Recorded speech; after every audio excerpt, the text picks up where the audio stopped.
Welcome to Shute Festival and a very appropriate event for Earth Day. Our wildflower meadows in Shute are beginning to bloom, the cowslips, primroses, the woodlands are filling up with bluebells.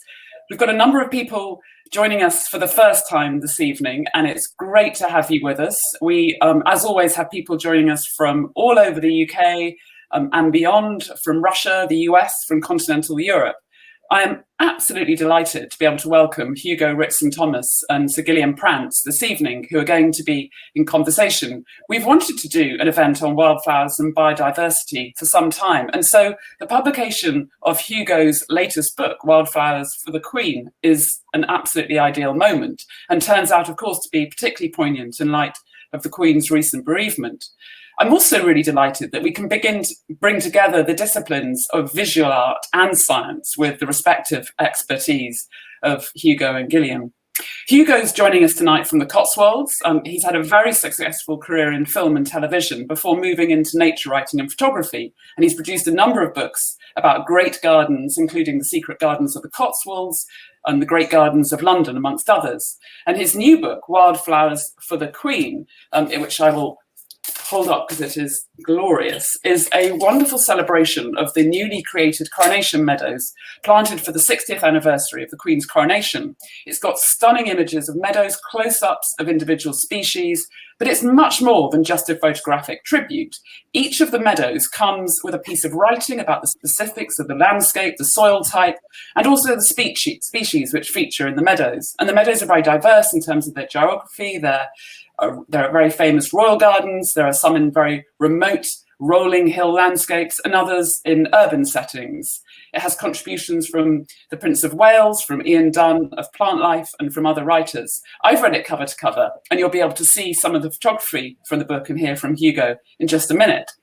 And it's equally wonderful to have Ghillean with us this evening. We're, in fact, not very far from one another, although we haven't been able to see each other recently. Ghillean's joining us from his home in Lyme Regis, and some of you will remember the extraordinary talk he gave at a previous Shute festival on 50 years of Amazon exploration. Ghillean has spent a lifetime immersed in botany. He was former director of research and vice president at the New York Botanical Garden, former director at the Royal Botanic Gardens in Kew, and has been given numerous awards for his research and work in botany and ethnobotany, and has discovered literally thousands of plant species. He spent decades working and living and researching plants and the interaction between plants and people in the Amazon. In one talk he gave in Devon a few years ago, he demonstrated his real-life Amazonian experience by blowing what could have been a poisoned dart with considerable accuracy and force through a hollow stem and stunning his audience. We should be quite safe on that front this evening, however. So the way we're going to work this evening is a couple of introductory questions from me, and then Hugo and Ghillean are going to talk to each other with slides to illustrate. And then, as always, there'll be plenty of time at the end for questions for you to ask. So please, while they're talking, do put your questions in the box. I can see some people have put questions in already, and you can actually upvote other people's questions if you like the look of a question that's already been put there. And of course, feel free to chat in the chat box and say something nice or tell us where you're joining from.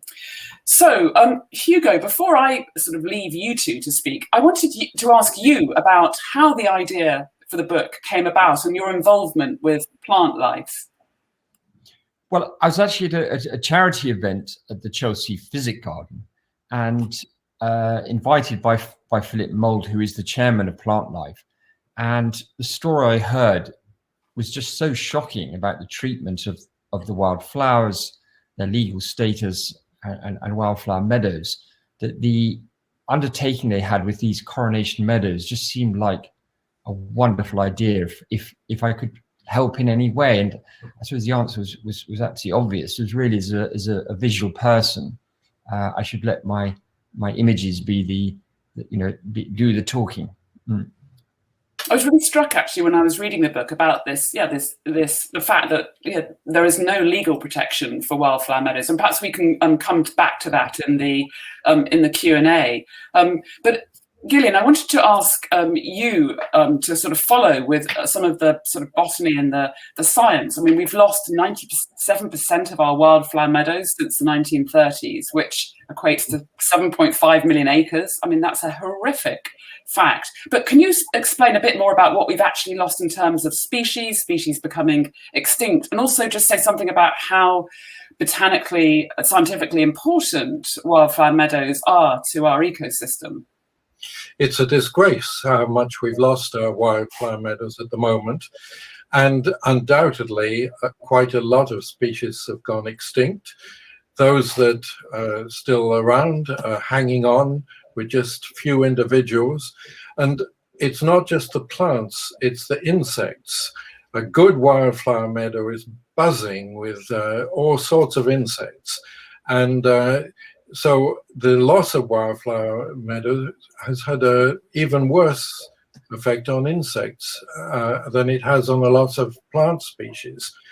This small amount that's left are very precious, and we need to do all we can to conserve them and also to create new meadows. And that's one of the wonderful things about this book, that it is about meadows that have been restored and that were a project that really has helped to promote meadows. So I'm very grateful to Hugo and to Plant Life for stimulating this recreation of some of the meadows of the UK. So with that, let's get the slides up onto the screen, and then we can get you two in conversation on these. So this, I hope, should work. Intriguing.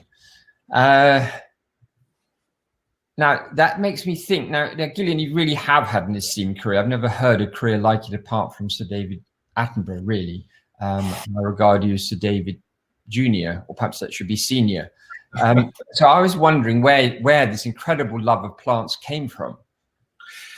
Well, though I've studied tropical plants for my career, I grew up loving plants just as a small boy, and I had two aunts who were very keen amateur botanists. And this current slide shows what on the left-hand side is the diary of my Aunt Gertrude. The Wildflower Society encourages people to keep field books about their observations of plants.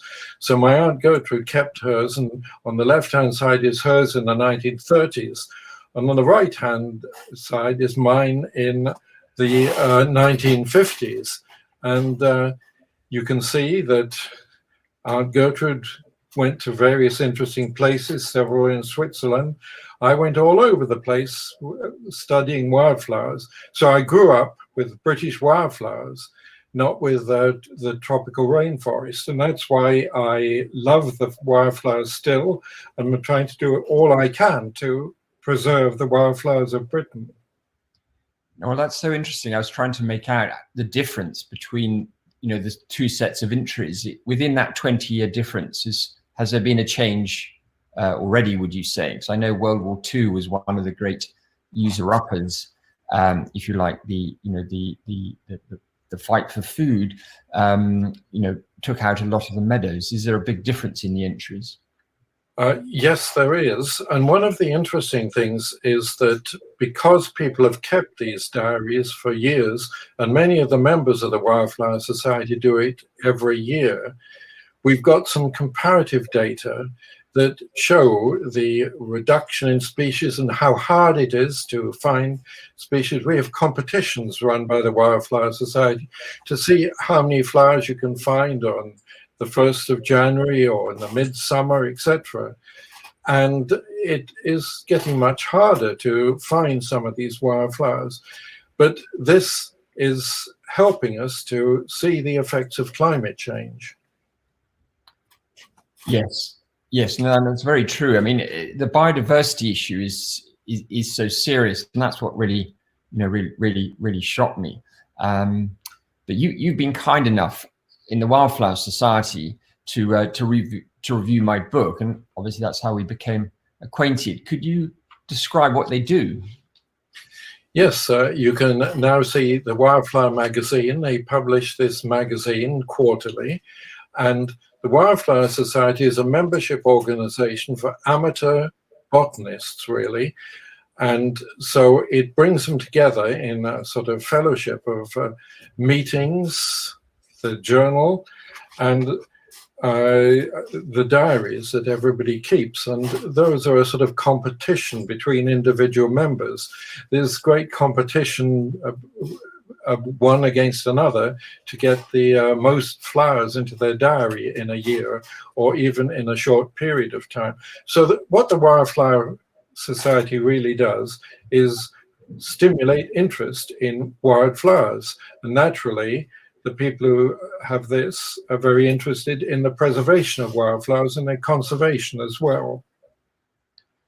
So does that mean, and that sounds like a very joyful way of engaging with the wildflowers and an element of competition, does it also mean we need to monitor our existing meadows and verges more? I mean, I noticed the Plant Life just launched a nationwide cowslip survey. We certainly need to do this monitoring as much as we can. And I think the cowslip survey of Plant Life and other ones, they did a bluebell one a few years ago that I took part in. And so these observations are so important today. Cowslips, you mentioned verges too. I'm glad that you mentioned verges, not just meadows, because road verges are such an important place for wildflowers. Every year I slow down as I go through Winterbourne Abbas in Dorset and look at a wonderful bank of cowslips just beside the road. And there are many other places too where I look for wildflowers on the verges.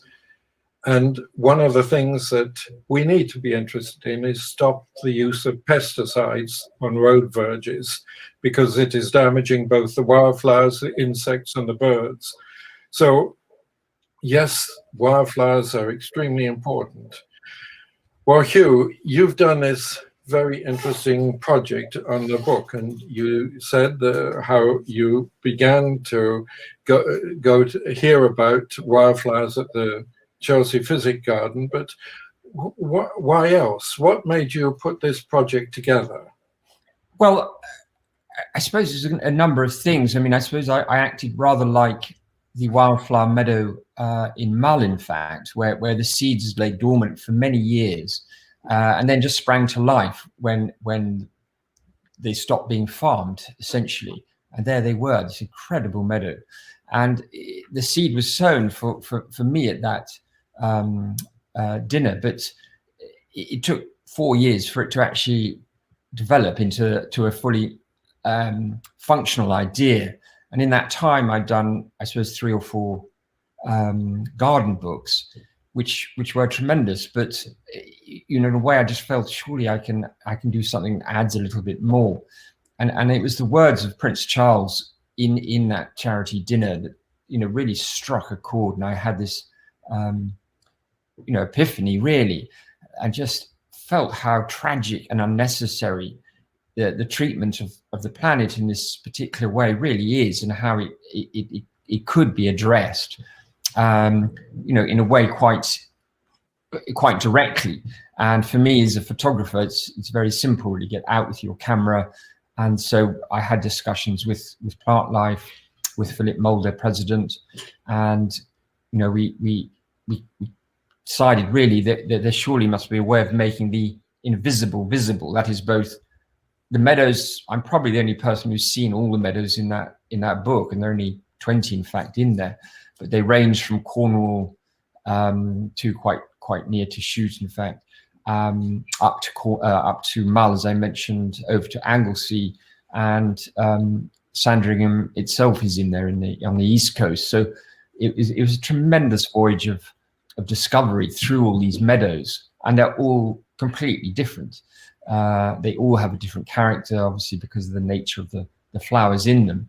And you know, the words of Prince Charles, this particular orchid being extinct, I just thought, this is crazy. You know, surely this shouldn't be happening in the UK. And when I read a bit more and realized as you mentioned, that there's, I think, 1,400 pollinators within a meadow potentially, and 800 different plants. The contribution to biodiversity is unimaginable. It's just so vital for the human chain of life. So it's a sort of win-win in every way. And rather like your members with their wildflower diaries, it was such a joy to be in these places. And of course, they're all public access, so everybody can go to all of them. Yes, I visited about half of those meadows, and your book now stimulates me to try, once we're freer to travel again, to see the other 50% that I haven't seen. Now, in doing this and photographing and so much detail of these meadows, you must have a favorite. Which one really struck you in a particular way? Well, I mean, they are all equal favorites, I'd say, because they're all so different. They all have a different character. But the one that really struck home, just right into my heart, it was on a typical summer's day up in Yorkshire. In other words, it was grey, raining, and completely hopeless for photography. But luckily, the forecast proved itself wrong, and the very next morning, the sun came out and the light arose onto this wonderful meadow in Muka. And it's Muka itself is an old Viking word, and I think the Vikings invaded York in roughly 880 AD. So this is more ancient than a lot of our buildings, even, which have enormous protection, obviously. So it's a vital part of our heritage, I think. And when you go there, well, Muka itself means new narrow meadow. So it was new in 880 AD. This has been there a long time, and it has that feel about it. You go through this tiny hamlet of stone buildings, and there, as you can see in the image, there are high banked valleys. So it's a very dramatic enclosure, and then there is this old stone pathway up the middle, and so it's just in a perfect condition. And then the distant buildings you see in both photos are the old pasture barns, from the farming system. And there was a very highly skilled management system. I think this particular meadow is owned by, the couple I met, and their sheepdog, I think, was the dog that was most engaging. I think it was convinced I had a bone in my pocket. It's very, very, very friendly, but it became apparent they absolutely loved it. There's no way they would dream of farming it, smallholders. They just loved it too much, and it's open to the public, as I say, as they all are. So, in fact, a group of New Zealand hikers came storming through, and I just think the effect it has on you as an experience is dramatic. I did feel, well, if something awful was to happen, this really is paradise on earth. This is fine for me. This is one of the meadows I have not visited. I want to go there now. What is interesting in your book, you've got meadows ancient and modern. This being probably the most ancient one in your book, but a very modern one in Green Park, for example. And so it covers all sorts of meadows, and that makes it such an interesting book. Well, thank you. I mean, I think that's a good point. As I work through the meadows, with my photographic hat on, as opposed to a botanical botanist training, I roughly put them into 3 different categories. So, as you say, there's the completely ancient ones. Then there's the meadows somewhere in the middle, which actually Highgrowth would be an example, which I would call a restored meadow. There were meadows there, and that's, I suppose, where Prince Charles's idea for these coronation meadows came from, was he worked with Dame Miriam Rothschild, and they replanted the local seeds, having collected them, in fact, in a traditional way. And then, as you say, I mean, the 90th meadow, I mean, I think it's enormously successful, this Coronation Meadow project. The 90th meadow was planted on the Queen's 90th birthday by 90 local school children, sort of part of their curriculum. And I was amazed how fast it had grown in the middle of the city. It's in Green Park, looks down on Buckingham Palace, and appropriately it's called the Queen's Meadow. I think it's quite a statement in the middle of such a thriving metropolis. I'm glad you mentioned Dame Miriam Rothschild. I had the privilege of visiting her garden many times, and I saw it gradually develop, and how her meadow was absolutely buzzing with insects. It stimulated me into the importance of meadows, and she was a good friend of mine, and she visited us at Kew several times. Oh, brilliant! Well, that's yes. No, I never had the honour, but she, I suppose, was the catalyst of the whole thing, really. She was, and it made me think. When you say that, you get asked often if there's a lot of difference in the meadows depending on soil type and location geographically. I think you'll give a more technical answer than my. Yes, that's the other thing I do like, because you have covered different types of meadows. You've got meadows that are on sandy soil, on clay soil, and you've got meadows in different climate zones, because, as you said, your meadows range from Mull to Cornwall. They have to be different in those places. You don't get the same plants and insects in such distant places. And you've got a water meadow, one of my favorite ones actually, in Magdalen College in Oxford, that I used to visit every year when I was a student and walk around that wonderful meadow when the fritillaries are in flower. And you have done justice to those flowers in your book. It's one of the many that you've detailed in such great detail that I just love those sort of photos of the way you've got individual flowers in it, not just the meadows.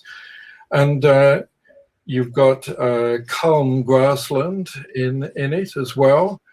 And that one is illustrated by Greener Moor. So can you tell us a little about that one? Because I think that looks like another very interesting one that I want to visit but haven't been yet, but it is the nearest to where I am here in Lyme Regis, because it's in Cornwall. So maybe you'd like to say a little bit about this calm grassland.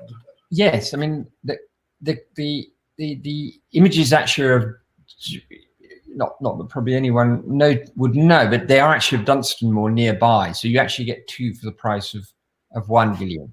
So you can visit the Dunstan Moor pictured, and then the calm grass of Greener Moor.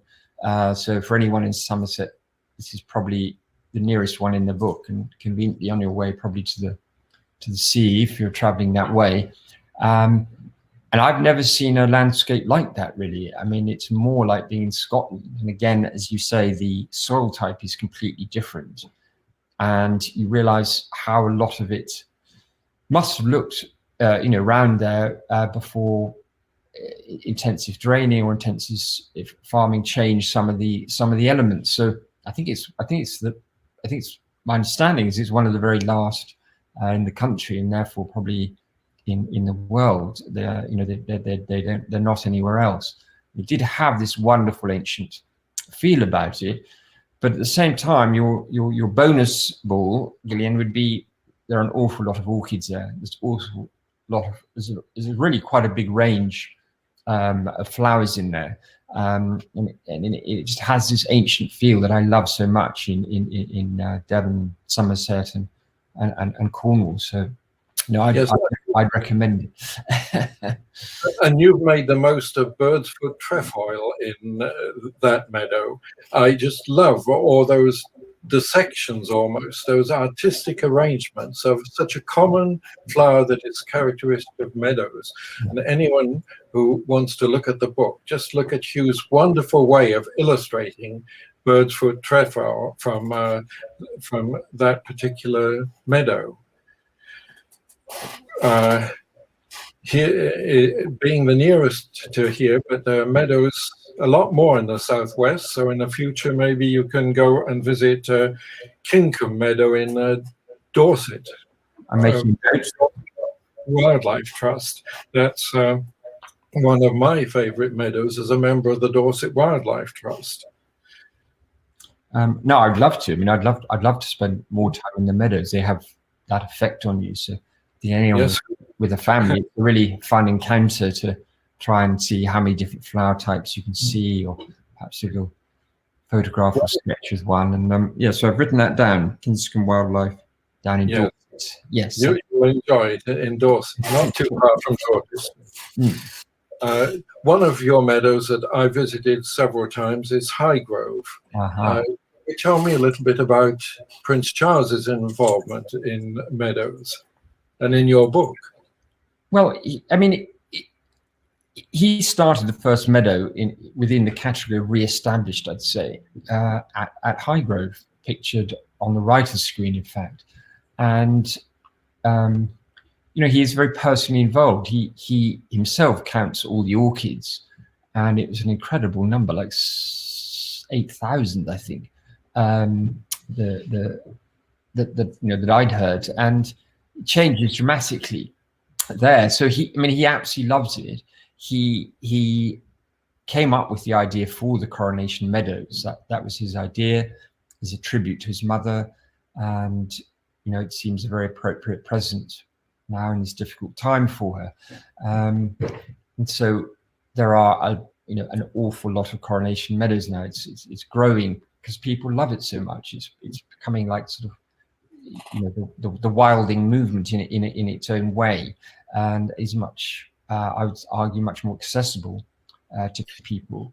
And I think his involvement with Sandringham, pictured on the left there, is increasing as well. So that'll probably become even more organic. And again, there was quite a good range of wildflowers in that sandy soil, as you say. So I was quite impressed. I think it's an interesting contrast, what the west and the east of the country has. And, it goes on. He wrote a foreword for the book, and, he staged an event at Highgrove. So he's got his hands dirty and fully supported the book and the Coronation Meadows.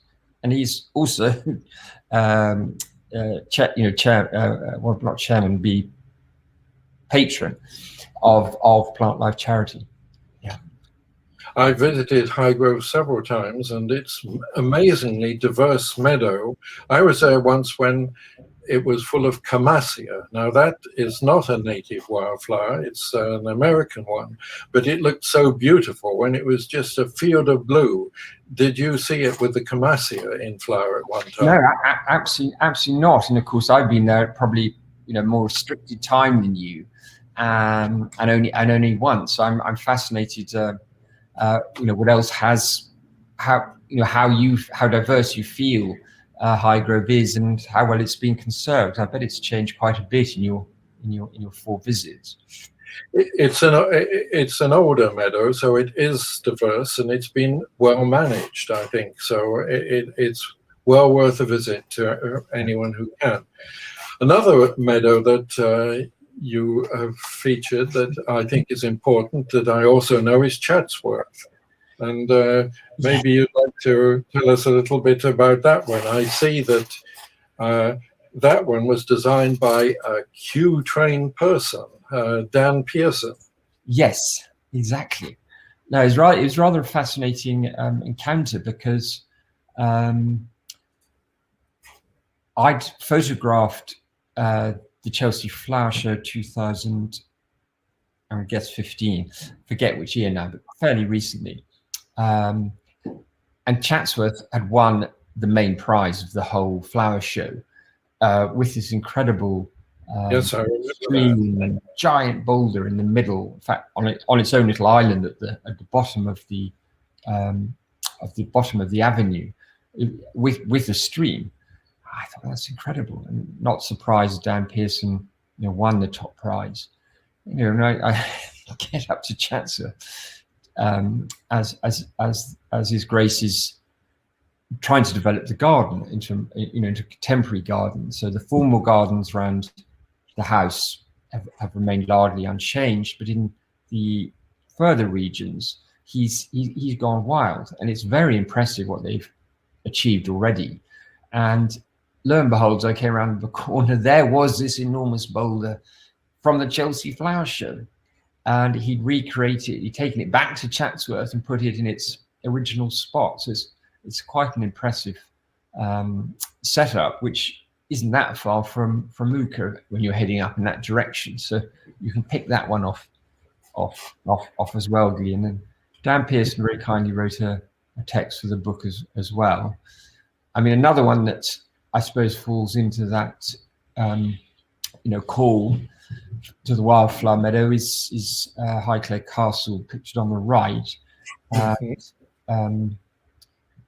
Carnarvons have been, he absolutely loves it. I would say he's probably the only person who came out at 5 in the morning, or more like 4:30 in the morning, probably that time of year, because he just loves it so much. And I think he could write a book on it himself. So it really has that effect on people. And I think it's so impressive to include those which aren't necessarily coronation meadows, like his. I think it was. It's quite, one of the new ones, as you say, which came in probably around the time of the first Downton Abbey filming there, in fact.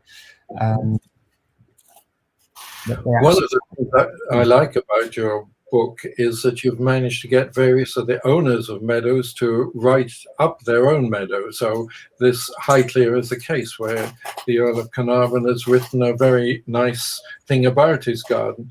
Blenheim, the Duke of Marlborough, etc. How did you manage to persuade all these owners to write little bits on their gardens? Well, I'd like to say silver tongue, Ghillean, but I think the meadows are so embracing for people. They want to celebrate them, so they jump at the opportunity to just do that. I think celebrate, and I think most of the people could write quite a lot, because, as I say, it's a very emotional, not just visual, but also once the pollinators start buzzing, incredibly noisy experience. So it's a wonderful sensual experience. Mm. Well, you also got some interesting guest authors scattered through your book, Julian Fellows and various others. So that too makes this book even more interesting. Some very nice little essays in it. Well, thank you. Yeah, no, I think we're very lucky. Miranda Brooks wrote who's somebody I really respect as a garden designer, wrote quite a good piece on it, I think, as well. And Julian, it's a very nice piece. Yes, yeah. I agree. Well, one of the things that I think people love in wildflowers are orchids. I myself remember going all over the country looking for rare orchids.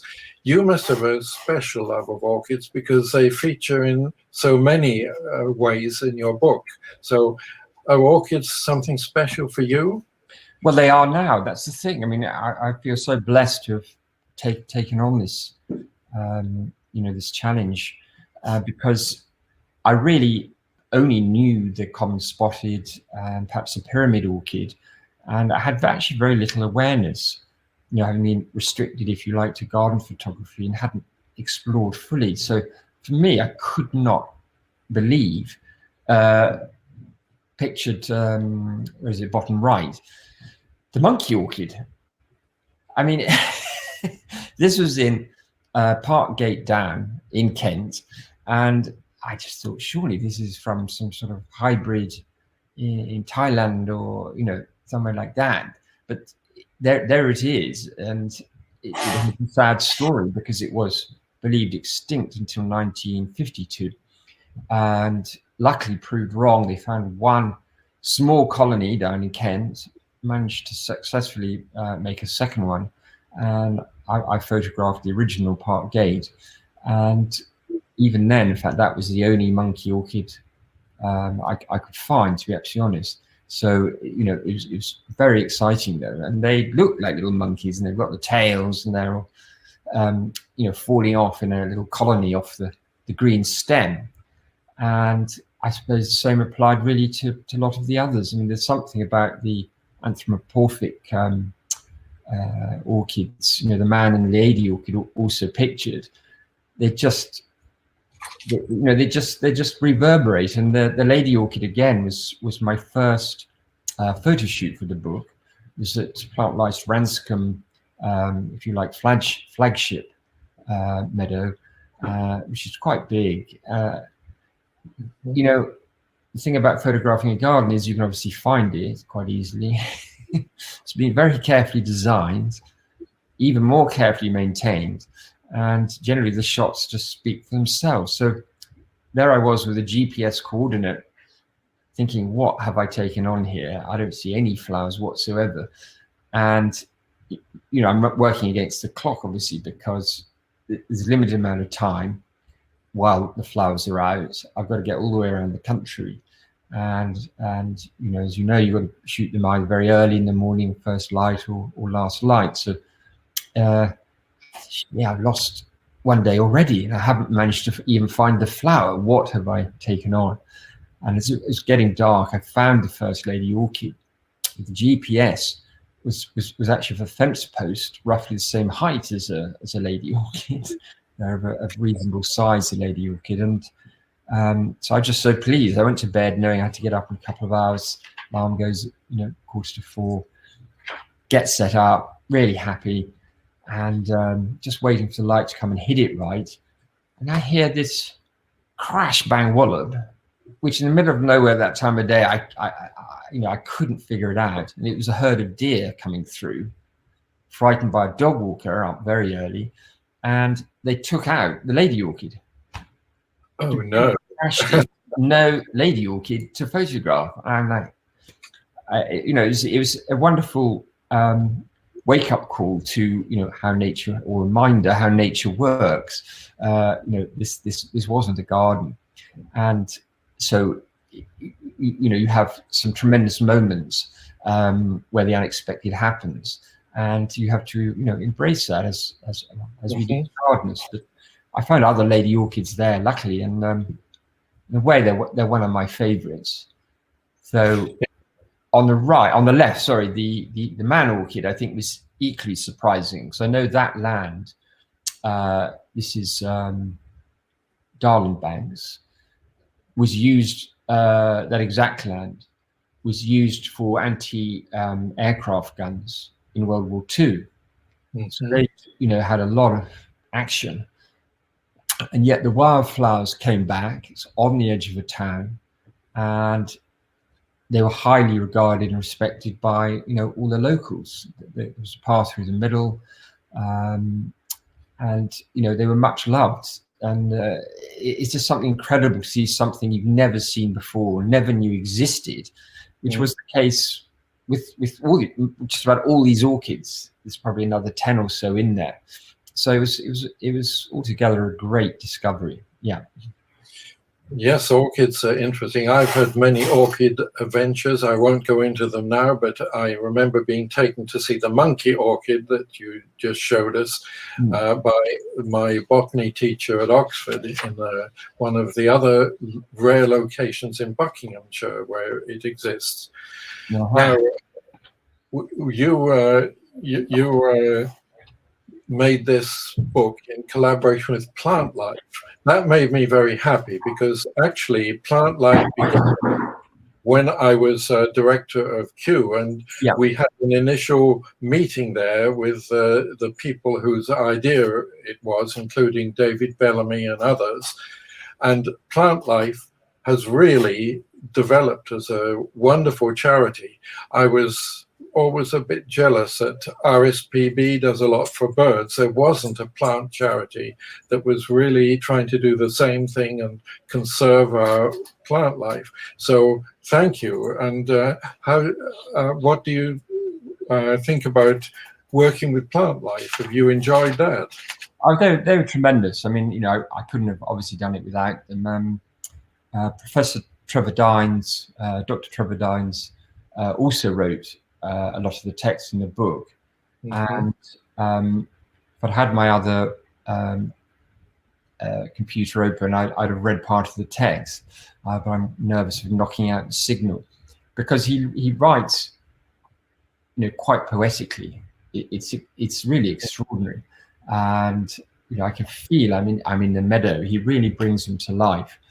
I find his writing very exciting, and of course I had to work closely with him to establish which meadows gave a good variety of type, flowers, obviously different soils represented under that, and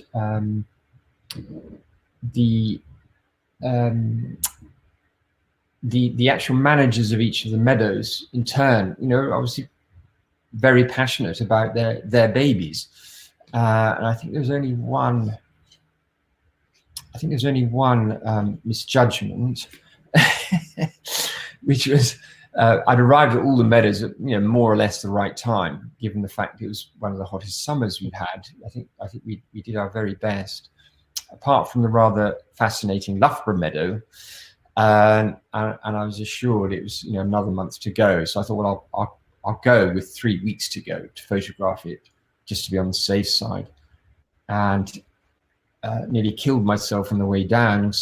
I'd come straight from, in fact, Chatsworth, finished late because it was such a perfect evening, maybe 10, eat the standard photographer's dinner, a banana and protein bar, and fell asleep on the motorway. I was very lucky to wake up. So when a couple of hours later I'm up in Loughborough Meadow, having driven down there, I was a bit cross that the farmer had actually harvested early the meadow. Oh dear. Oh. And so then the sunrise started, the sun rose, and it turned out to be the most perfect morning, because it was still quite damp. There's quite a bit of dampness. There's a lot of moisture. There was mist on the river there, and I got some of the best shots of everything, except that one flower that he'd taken out. But the other meadow had, had not been touched by him. And I got some of the best photographs, I think. So when I then repair to the offended meadow, and I'm lying down trying to make it look like there are lots of the flowers in there. So I got them all in the foreground, lying on the ground, and it feels like there's an earthquake. I couldn't figure out what was happening. And it was a farmer back with his combine harvester. So he very nearly recycled me. Oh dear. He had a hell of a fright when I jumped up, and we had a good chat, and he very kindly said, "Oh, I'll come back." And I embarrassed him. My mind's gone blank on the name of that flower, which is the. Well, botany and photography, both of their adventures. I won't go into all the Great Brunette, that was it. new estates I've had. Sorry, the name again? It's the Great Brunette, which is Yes. wonderful, And lovely head, and I think has quite a sort of long, history of use in folklore and ancient medicines, because it was used for believed to help staunching the blood in battles, which were more common on home soil at that time. And you have some lovely photographs of it. Some of my favorites in your book are those of the Great Brunette there. Well, thank you, Ghillean. Thank you. So I'm wondering if I can jump back in, and whether I can ask you both to take some questions, because we've got lots of questions coming in, and so I want to leave some time for those. So question from Amy Tidman. I'm interested in MicroMeadows and also oversowing on already grassy areas. Can you give any tips on how to manage this effectively? That's probably a question for you, Ghillean. Yes, well, I'm glad you're interested in MicroMeadows, because they are important. So don't think that they all have to be the large ones that are in this book. You can do a meadow in a very small area. I think one of the important things, if you're taking an area that is already full of grass, or something. That is to reduce the amount of grass in various ways. A plant that features strongly in many of the meadows in Hugo's book is yellow rattle. And it's an interesting plant because it's a parasite on the grass and it sucks the goodness. It's a nice yellow flower in the meadow, but it also reduces the grass and allows the other wildflowers to come in. And doing things like that, the sorts of things you need to do, but you can save a lot of plants in a micro meadow as well as you can in a big meadow. Great. And a question for you, Hugo, about the reaction to the book. Have you had people calling you from other meadows you didn't know about, wanting you to go and visit? And also, what about meadows outside the UK? Would you think about doing a book on meadows in other places? Well, no, I totally would. I mean, at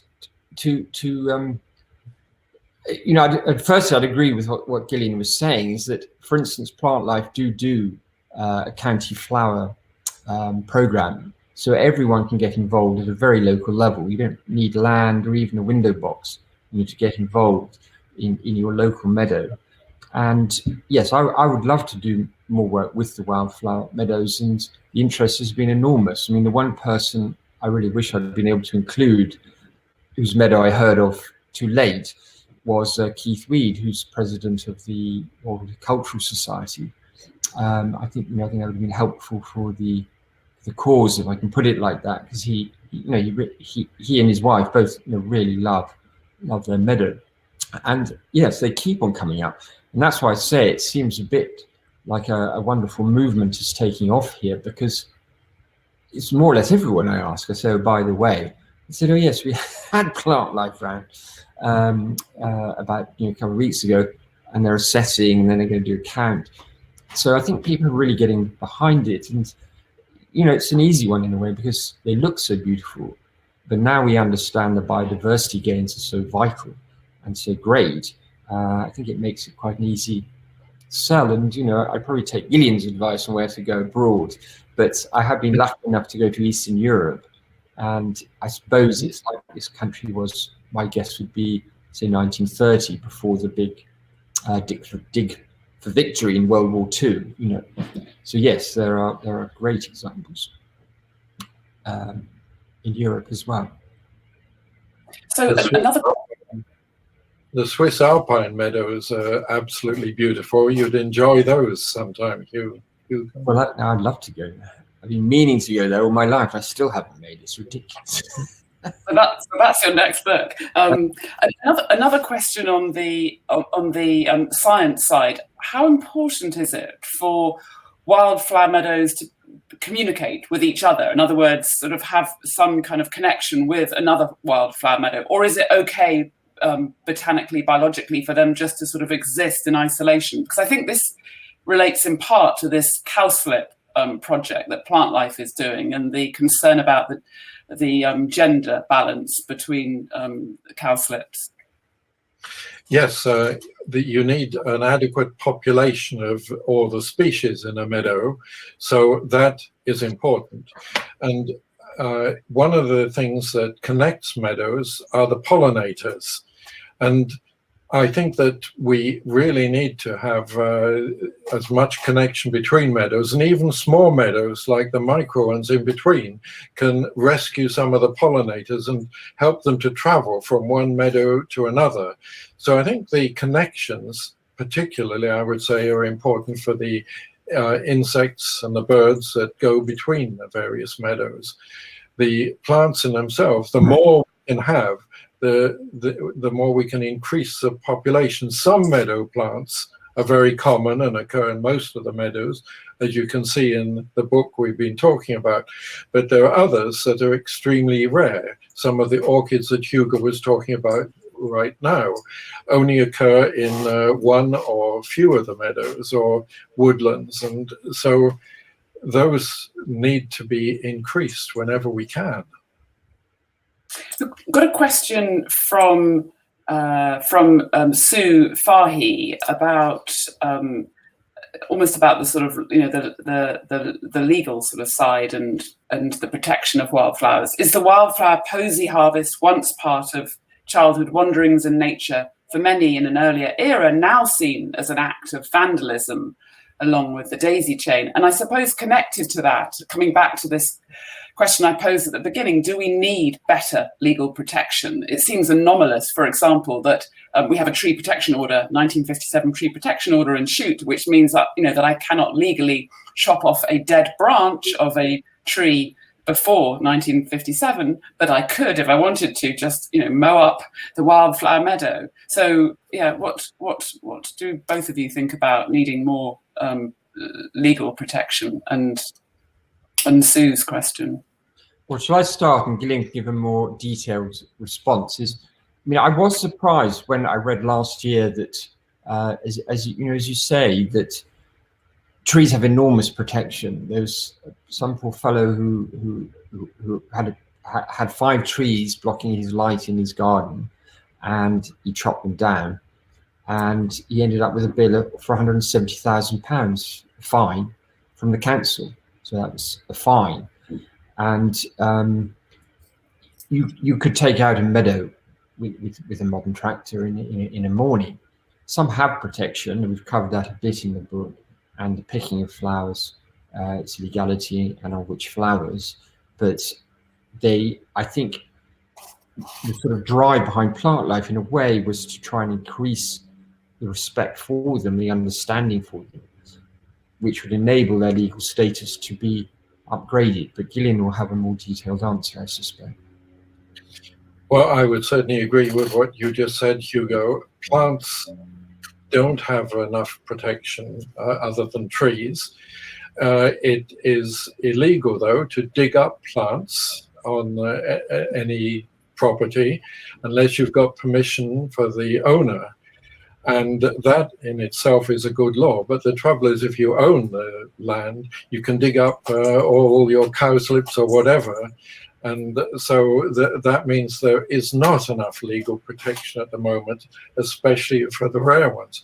Although I think the number of sites of special scientific interest are increasing, and other methods of conservation, the wildlife trusts, are conserving some considerable amount of areas. So we need more general legislation, but there's a lot of specific individual happening throughout the country. So we've got a question from Marie about setting up a new meadow, and lots of people, I think, are very interested at the moment in creating a small or a bigger meadow. So the question is, do you have a view on the best method of establishing new meadows and naturally regenerated meadows versus seeded meadows? I suppose, in other words, does one need to plough up the whole thing and start again, or can you sort of scarify and leave some of the grass in a permanent pasture? Both of you will, I think, want to say something about this. Obviously, Hugo, you visiting all of the coronation meadows, which have been newly planted, you've seen lots of different ways. Is there a sort of gold standard, if you like, for designing a new or for planting a new meadow? I think there are different solutions for different people depending on the size of the meadow, the situation you're in, and the resources available. Definitely. Certainly Green Park, Queen's Meadow, probably 4 years old now. It was done traditionally, so somehow Prince Charles managed to get Shire horses up there to plough it, and it was sown by hand by all school children, and the seeds were collected in a traditional way at the end of the harvest. But without naming names, some of the new meadows in there were not done in that way, though that's a very effective way of doing it. And Plant Life will come and help you if you're interested in doing it, how to make it work. Trevor Dines and his team will come and help you do that. Ghillean, what do you think? I think that either way can be done. It depends on the circumstances. What I was saying in the answer to the question about small meadows, I mentioned yellow rattle. if you've got grassland and you want to gradually reduce it, you have to use methods like that. And I've seen several meadows where that's been highly successful. We have a very nice wildflower meadow full of orchids now at Hillfield Friary here in Dorset, near to Dorchester, that I visit frequently, and I think now we have at least 11 species of orchids in there, and that started as grassland and has gradually diminished the amount of grass for wildflowers. And in other cases, yes, you can do the ploughing as was done in Green Park. Wildflower seed mixes available now, so you've got the ability to start a meadow if you want to. One of the important things I'd say in this is never use chemicals. Wildflower meadows are organic. They don't, any good one has never used chemicals.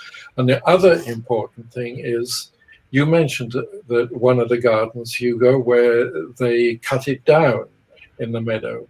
Well, and that was too early. You must cut the grass or whatever late, after the things have gone to seed. But cutting the grass, either through cutting it to harvest or having animals to graze it, are very important for the maintenance of that meadow. You have to reduce the nutrients, really, to make the wildflowers prosper, not be overwhelmed by the grass. So it may be surprising to people that that is part of the management of a meadow, whether it's a little one or a small one, to mow it or to have animals graze it. I think we've got time just for one last question, and there's a question here. Could we expect insect pollinators to move from a wildflower meadow next to our orchard into the orchard itself, or do pollinators prefer to stay on wildflowers? Probably one for you. Yes, I think that most wildflowers are pollinated by different insects, and so they won't necessarily move from one to the other, but there are an awful lot of generalist wildflowers that will be pollinated by the honeybee that is so important for the orchards. So yes, I think if you've got a meadow and an orchard near to one another, the orchard will prosper from the fact that there are more insects in the wildflower meadow. Great, thank you. Well, we've run out of time this evening, and I just wanted to say a huge thank you to both of you, Hugo and Ghillean, for a really wonderful evening and beautifully illustrated as well. The photographs are absolutely sublime, and please do go out and buy Hugo's books and also Ghillean's books. There are some links at the top to Hugo's latest book, which you can get from our local and lovely Archway bookshop in Axminster. They can deliver anywhere in the UK, anywhere in the world, actually, that you want. And there's also some links as well to the Plant Life website. Thank you all for coming, for engaging, for your questions. I'm sorry we didn't get to your question. And we will be back next Thursday for a musical event with the young solo violinist Emmanuel Bach and his accompanist Jenny Stern. There'll be a bit of Schubert, Lennox Berkeley and Blanc, and also plenty of time to ask questions as well. And for anybody who's interested in particular in seeing the Shute Meadows, we'll be organising at Shute Festival a small group talking walk about the history of Shute with Bijan Omrani on the 3rd of June in the evening. So there'll be a chance to walk down the footpath, the public footpath, and see some of the meadows, which will be a bit more advanced by then. We'll send out details of that in the normal way. So thank you all very much and stay well, and we look forward to seeing you again. Thank you, Samantha. Yes, thank you very much for inviting us. Wonderful festivals.